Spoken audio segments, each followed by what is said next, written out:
termelés céljából műanyag köteleket.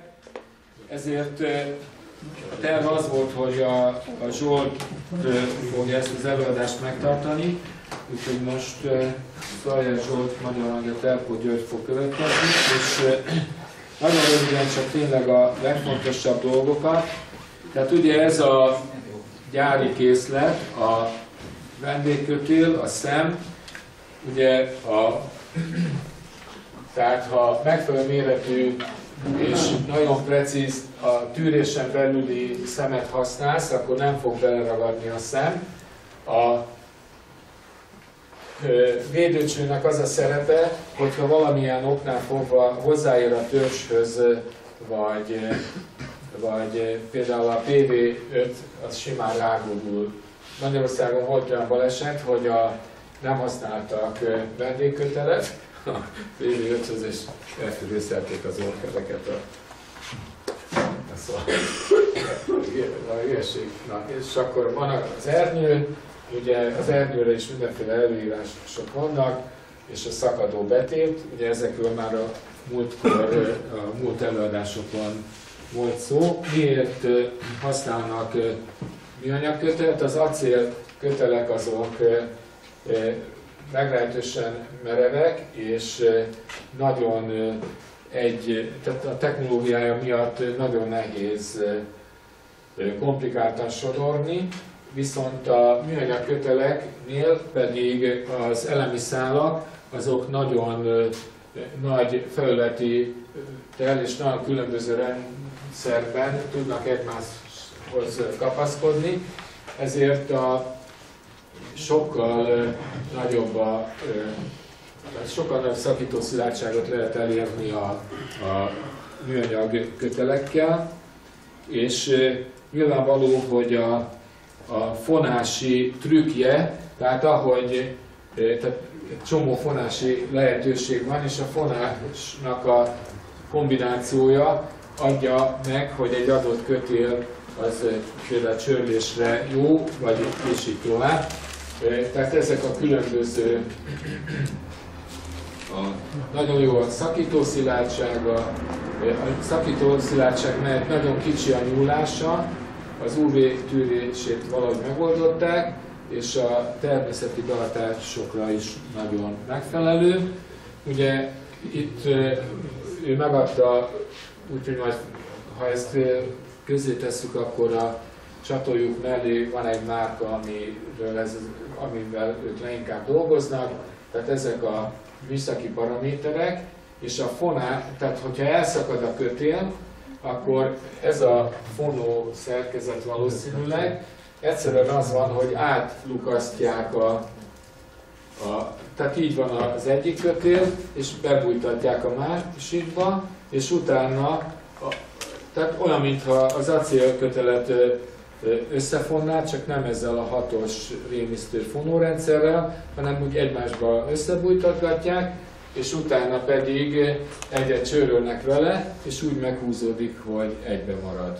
Tehát ez a lényege, tehát ugyanúgy foszlik, mint az acélkötél, és a kötél, tehát ugyanaz a történet, hogy egyszer csak előregedik a kötél, és akkor gyakrabban szakad, és akkor ő azt mondta, hogy ez a technika, hogy nyilvánvalóan amelyik rész már nehezen használható, oda betoldanak ezzel a módszerrel egy jobb szakaszt, és akkor kibírja azt a betervezett üzemidőt, és tehát ugye 5 perc, tehát kb. 10 cm és 5 perc alatt van.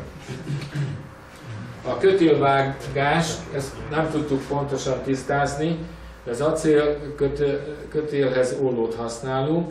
Itt meg ugye az a terv, hogy valami üllő módszer, tehát nem élvágás történik, hanem egy nagyobb felületen csapódik rá a kötélre, és valószínűleg ettől vágódik el. Mindegy, ezt majd elmentek Szoboszló, megnézitek, hogy ez pontosan hogy van megvalósítva. Ami viszont nagyon lényeges, hogy a kötél a kihúzás során nagyon könnyű, és fennmarad a fű tetején.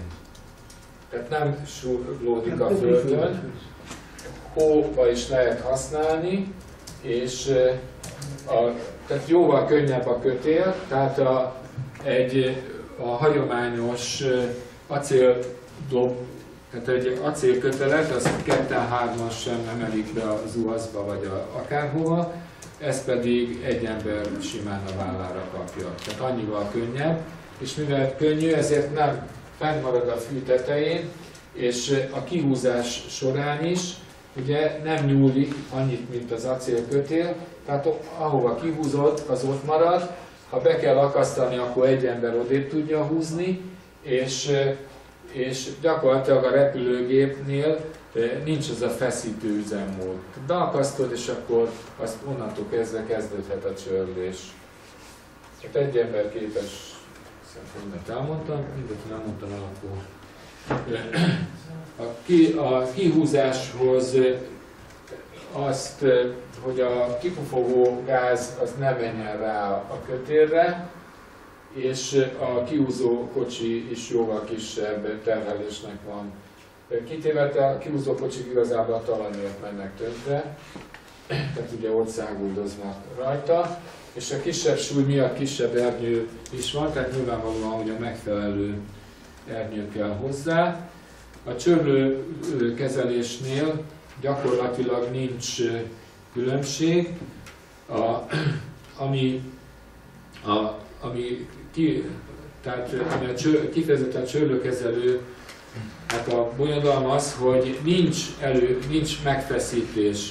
Tehát ha be van akasztva, akkor egyből kezdődik a csörlés, és ez a nagy zsenialitása, mert gyakorlatilag igen rövid idő alatt a repülőgép felgyorsul a normál csörlési sebességre, tehát nincs ez a hosszú, megnyúlik, leküzdi a föld ellenállását, és lassan felgyorsul a repülőgép, hanem a teljesen feszes kötél miatt viszont igen gyors a kezdeti szakasz, és gyorsan eléri a repülőgép a csörlési vagy a repülési sebességet, és ez 20-30 méter plusz magasságot jelenthet a csörlés végén. És ha nem megfelelő, tehát hogyha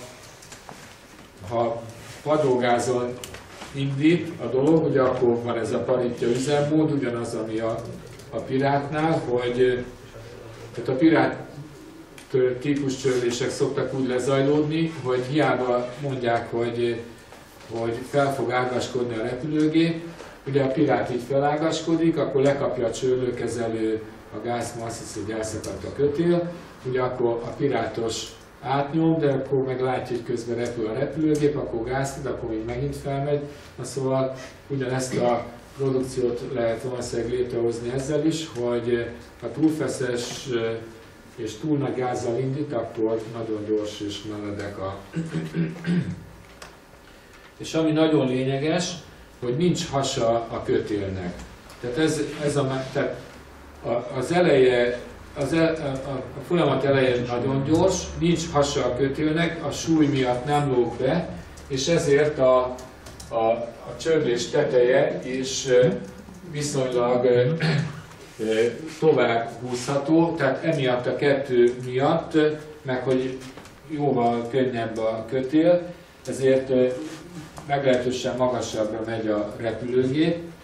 Ugye ő pirossal bejelölte a kötelet, tehát ez a már behúzott kötél, ugye itt van az ernyő, tehát ez az acélkötél esetében körülbelül ilyen hasa van, és a műanyag kötél esetében pedig ennyire feszes. Tehát ami a lényeg, egyből feszes és egyből lehet menni. Tehát ugye a kezdeti sebesség a sokkal hamarabb megjön, és a fűön sem súrlódik vagy a földön sem húzódik a kötél.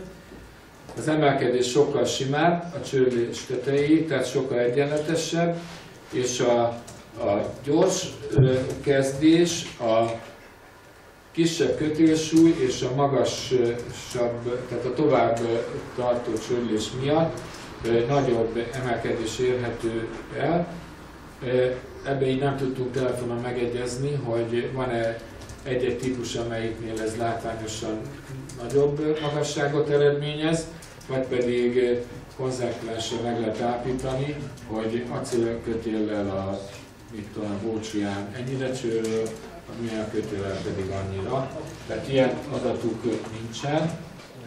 A kötéllápolás nem igényel telenkénti olajfürdőt, nem igényel semmilyen kipörgetést, és ami viszont lényeges, hogy ha télen el akarod rakni a kötelet, akkor az utolsó csőlés után újból kihúzzák, majd egy minimális súlya, egyébként az acélköteleknél szoktuk csinálni, egy autógumival vagy valamivel visszabecsőröljük, hogy ne feszített üzemmódban álljon és a merevítést biztosító műanyag cső a szem után feltétlenül szükséges, az esetleges gépre való feltekeredés elkerülése miatt. Hát, ugye aki ebből látott már érdekes dolgokat, azt tudja, miről van szó. Itt pedig a táblázat van, hogy az acélkötél és a műanyag kötelek között milyen fizikális különbségek vannak.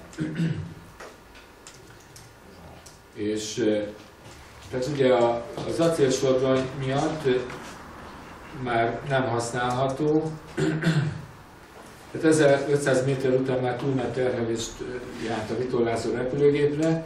Én Atkáron Bócsiánnal csőröltem acélkötéllel 500 méterre.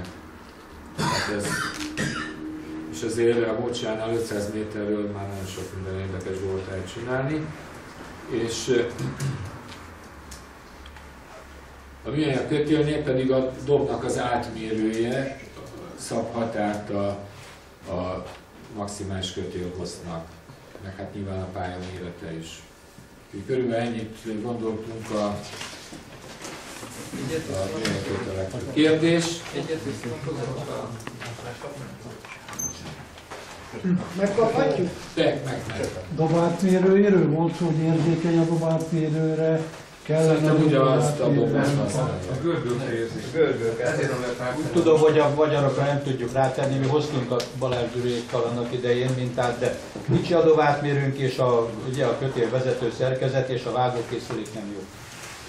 A vágókészülék helyett ülét kell használni. És maga a kivezetés, ugye a megtörése ennek a műanyag kötélnek, ugye ugyanaz a probléma, hogy... Jó, hát egy az egyben nem lehet felrakni, de nyilvánvalóan, hogy megfelelő műszaki átalakítással azért nem. De nem tudom. Úgy kezdett, hogy csak Szoboszlón van 2 éve Szolnokon is van nekünk, az egyik egyesületnél, a Tiszavidéknél. Annyi különbséggel, hogy nem 5-6 éves levetett kötelet, hanem a gyárból vettük az újat, és nem bántuk meg. Még nem volt szakadás, és nekünk egy Herkules agregátorunk van, teljesen egybe az egybe átalakítás nélkül rá tudtuk tenni, tökéletesen működik. Annyit kell csak csinálni, hogy a gördőknek, amiben belevágott értelemszerűen a drótkötél egy ilyen megfeszült, felenged alkalommal, ugye? Azt meg kellett csiszolni teljesen simára, hogy ne kezdje ki a műanyag kötelet. És tökéletesen csőrölünk bele 2 éve, ez a harmadik. És papír van róla? És évi mennyi csörlésetek van körülbelül? Mert igazából az a fontos. Hát mi egy kicsit szerényebben repülünk szerintem, mint a másik csapat, de valahol olyan 5-600 csörlésről beszélünk. Hát a Zsolt nekem azt mondta, hogy ez kb. 3000 csörlés bír ki. De ez gondolom, hogy 5 éveset levetettet kaptak, meg a gyárban az újat vettük. Mennyire legalább 3-4-szeresen? Nem tudok pontosan mondani, de nincs 4-szeresen. Szerintem ilyen 2 évnél 3-szorosan.